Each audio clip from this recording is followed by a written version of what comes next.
Raven and Seagull were friends. Their houses were close together. It was dark all over the world at this time because Seagull owned the daylight, which he kept in a box. He never let any of it out except for his own use. Raven said, "It isn't fair that Seagull should have all the daylight. People should have some of it." Therefore, Raven planned to get the daylight. One night, he planted thorn branches on the trail between Seagull's house and his canoe. Then he ran to Seagull, shouting, "Your canoe is adrift! Your canoe is adrift!" Seagull heard Raven and rushed out of his house in haste. He was in such a hurry he didn't even put his moccasins on. He ran in his bare feet and stepped on the thorns. Then Seagull screamed, "Ah!" just as seagulls do now. He shouted to Raven, "Get my canoe! Save my canoe!" Then he went back to his house. He was much excited. Raven pulled up the canoe and went into the house. Gull spoke about the thorns in his feet. Raven said, "Oh, I can pull them out if you let a little daylight out of your box." So Gull sat down beside the box, and he opened it just a little with one hand. Raven began to pull the thorns out with an awl. Soon he said, "I can't see well enough. Give me more light."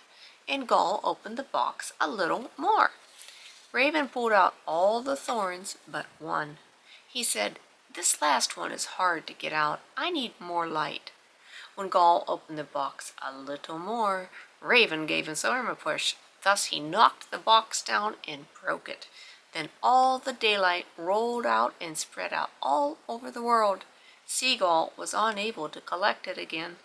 Raven took out the last thorn and went home chuckling to himself.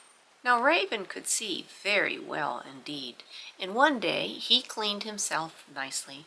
He combed and oiled his hair, and he put on his best robe, and he painted his face black.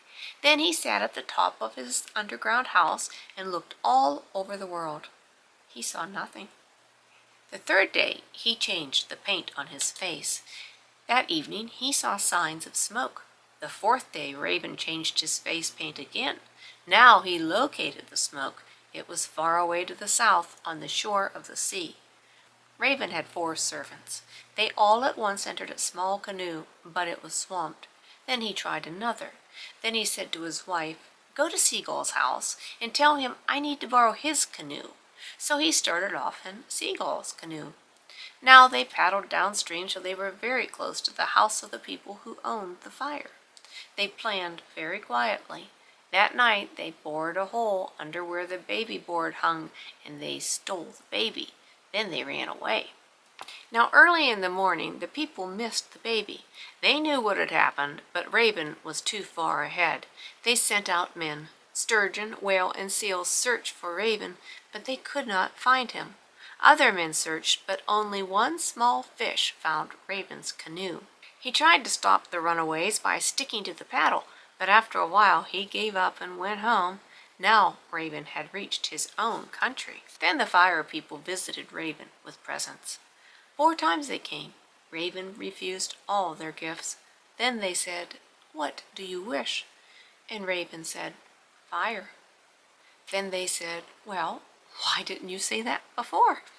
And they were glad, because they had plenty of fire and they thought little of its value. So they brought Raven fire, and he gave them back their baby. These fire people showed Raven how to make fire with dry cottonwood roots. And Raven said to Seagull, "If I had not got the light from you, I could not have seen where fire was kept."